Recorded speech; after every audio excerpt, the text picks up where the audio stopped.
এন্ড্রিক্স Philippe বর্তমান যুগের number নাইনদের থেকে সম্পূর্ণ ডিফারেন্ট প্রোফাইলের একজন নাম্বার নাইন দেখতে পাচ্ছি আমরা এন্ড্রিক্সের ভিতরে। ইংল্যান্ডের বিপক্ষে রিবাউন্ডিং শটে, স্পেনের বিপক্ষে কর্নার কিকের জটলা থেকে ডিবক্সের জাস্ট ভেতর থেকে, এবং আজকে ফাইনালি লেট রান মুভমেন্টের মাধ্যমে মেক্সিকোর বিপক্ষে হেডে গোল করে ম্যাচে ফিরিয়ে নিয়ে আসলো ব্রাজিলকে। এবং টিপিক্যাল নাম্বার নাইনদের অনেক ফিজিক্যালি স্ট্রং হওয়ার পাশাপাশি তাদের হাইটটা অনেক বেশি হতে হয়, সেখানে এন্ড্রিক্সের উইক পয়েন্ট হচ্ছে তার হাইট। এর জন্য সে খুব ভালো মতো জানে তার স্ট্রেংথের জায়গাটা হচ্ছে তার লেট রান মুভমেন্ট, এবং এর জন্যই সে হচ্ছে অন্যদের থেকে টিপিক্যালি একটু আলাদা প্রোফাইলের নাম্বার নাইন, যেটা আমরা ব্রাজিলের জার্সিতে অনেকদিন পরে দেখতে পাচ্ছি। তার লো গ্র্যাভিটি, তার স্পিড, তার ফিজিক্যালিটি, তার ড্রিবলিং এবং তার পাওয়ার শট, এই তিনটা জায়গাতে সে অন্যদের থেকে একটু হলেও আলাদা। এবং বর্তমান যুগের নাম্বার নাইনদের যেখানে ডুয়েল জিততে হয় প্লাস হেডে গোল করার সুযোগ পেলে ক্রস থেকে গোলও করতে হয়, সেখানে এন্ড্রিক্সের লেট রান মুভমেন্টটাই তার শক্তি হিসেবে দাঁড়িয়েছে।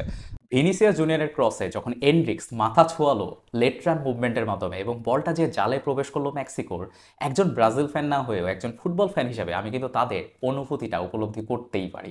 বিকজ আপনি চাচ্ছেন আজকে মেক্সিকোর বিপক্ষে ম্যাচটা জিততে, কারণ আপনি 2-0 গোলে লিড দিয়েছিলেন, তারপরে মেক্সিকো 2 গোলে আবার কামব্যাক করে এবং সেইখানে আপনি চাচ্ছেন যে ম্যাচটা জিতুক এবং আপনি চাচ্ছেন এন্ড্রিক্স গোলটা করুক এবং সেই এন্ড্রিক্সে আপনাকে জয়সূচক গোলটা এনে দিবে, তখন আপনি অবশ্যই খুশিতে আত্মহারা হয়ে যাবেন। বিকজ ব্রাজিলের সময়টা কিন্তু ভালো যাচ্ছিল না ওয়ার্ল্ড কাপের পর থেকে, কিন্তু দরিবল জুনিয়র দায়িত্ব নেওয়ার পর থেকে ব্রাজিলের মধ্যে একটা ইমপ্রুভমেন্ট কিন্তু আমরা দেখতে পাচ্ছি, যে ইমপ্রুভমেন্টটা সবারই আসলে নজরে পড়েছে। বিকজ ইংল্যান্ড স্পেনের মতো বড় দলের বিপক্ষে ব্রাজিল ছিল অপরাজিত এবং ব্রাজিল আজকে মেক্সিকোর বিপক্ষে একটা কামব্যাকই করে দেখিয়েছে, যেখানে দরিবল জুনিয়রের আন্ডারে ব্রাজিল কিন্তু কোনো ম্যাচই এখন পর্যন্ত হারেনি। কিন্তু ওয়ার্ল্ড কাপের পর থেকে ব্রাজিলের সময়টা অবশ্যই ভালো যাচ্ছিল না, তারা কিন্তু ম্যাচ জিততে পারছিল না, তারা সহজ ম্যাচগুলো হেরে যাচ্ছিল। সেখানে ব্রাজিলের সময়টা এখন অবশ্যই ভালো যাচ্ছে বলতে হয় এবং তাদের হয়তো দুঃসময়টা এন্ড হয়েছে। এবং দরিবল যে কাজটা সব থেকে ভালো করেছে সেটা হচ্ছে মিডফিল্ডের সাথে অ্যাটাকিং লাইনের একটা কম্বিনেশন ঘটাতে পেরেছে, যেটা কিন্তু ম্যাচের মধ্যে আমরা দেখতে পাচ্ছি।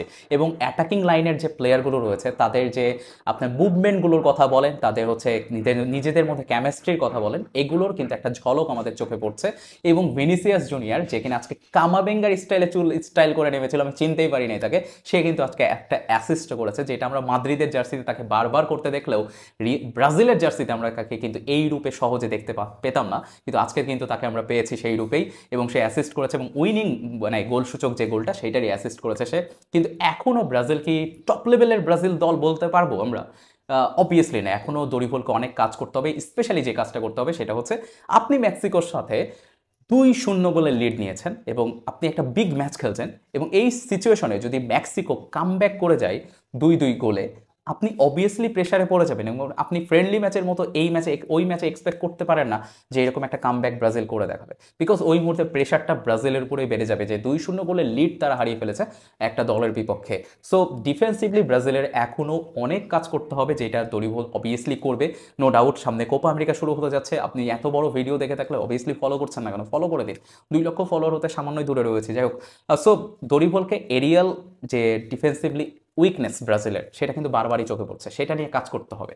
এরিয়াল ডুয়েল নিয়ে কাজ করার পাশাপাশি অবভিয়াসলি ব্রাজিলের ডিফেন্ডারদের কেমিস্ট্রি নিয়ে কাজ করতে হবে। আপনাকে 2-1 ম্যাচ অ্যাটাকিং লাইন জিতিয়ে তো দেবে, কিন্তু আপনি যদি বড় টুর্নামেন্ট জিততে চান অবভিয়াসলি আপনার ডিফেন্সকে স্ট্রং হতে হবে। ডিফেন্ডাররাই আপনাকে টুর্নামেন্ট জেতায়, অ্যাটাকিং লাইন না। যেমন 2022 বিশ্বকাপে নেইমার জুনিয়র গোল তো করেছিল ক্রোয়েশিয়ার বিপক্ষে, কিন্তু গোলটা ধরে রাখতে পারেনি ব্রাজিল ডিফেন্সিভলি উইকনেসের কারণে। ম্যাচে ফিরে আসে ক্রোয়েশিয়া এবং ব্রাজিলের বিশ্বকাপ জার্নিটা শেষ হয়ে যায়। সো এইটাই হচ্ছে কথা, যে অ্যাটাকাররা আপনাকে ম্যাচ জেতাবে কিন্তু টুর্নামেন্ট জেতাবে আপনাকে ডিফেন্ডাররা। আর্জেন্টিনা বিশ্বকাপ জিতেছিল because of their defensive line, তাদের গোলকিপার, তাদের ডিফেন্সের প্রত্যেকটা প্লেয়ার ছিল সলিড। অ্যাটাকাররা অনেক ভালো করেছে, কিন্তু আর্জেন্টিনা বিশ্বকাপ জিতেছে তাদের ডিফেন্সের জন্য। এবং ব্রাজিলকে যদি এই কোপা আমেরিকা জিততে হয় অথবা 26 ওয়ার্ল্ড কাপে ভালো করতে হয়, অবভিয়াসলি তাদের ডিফেন্স নিয়ে কাজ করতে হবে। এবং আমার মনে হয় ব্রাজিল এখনও তাদের যে টপ 4 ডিফেন্ডার সেটা এখনও খুঁজে পায়নি, আমি বিশ্বাস করি না যে ব্রাজিল পেয়েছে। আর পেলেও তাদের মধ্যে এখনও কম্বিনেশনটা ক্রিয়েট হয় নাই, যেটা ব্রাজিল ফ্যানরা বা ব্রাজিলের কোচ নিজেও দেখতে চায়। সো ব্রাজিলের এটা নিয়ে এখনও কাজ করা বাকি রয়েছে, এবং এটা বলতেই হয় যে এদের মিলিতাও ইনজুরি থেকে ফিরেছে, তার ফর্মে ফেরা বাকি রয়েছে। এবং সেন্টার ব্যাকের মধ্যে কম্বিনেশন, লেফট ব্যাক রাইট ব্যাকে তাদের বেস্টটা দেওয়া, সব জায়গাতে ক্রস আটকানো, সব কিছু নিয়ে ব্রাজিলকে এখনও কাজ করতে হবে। এবং আপনি আজকের ম্যাচ দেখার পরে আপনার ব্রাজিল, দরিবল জুনিয়র এবং ব্রাজিলের প্লেয়ার সবাইকে নিয়ে ওপিনিয়নটা অবশ্যই কমেন্টস করে জানাবেন। ধন্যবাদ।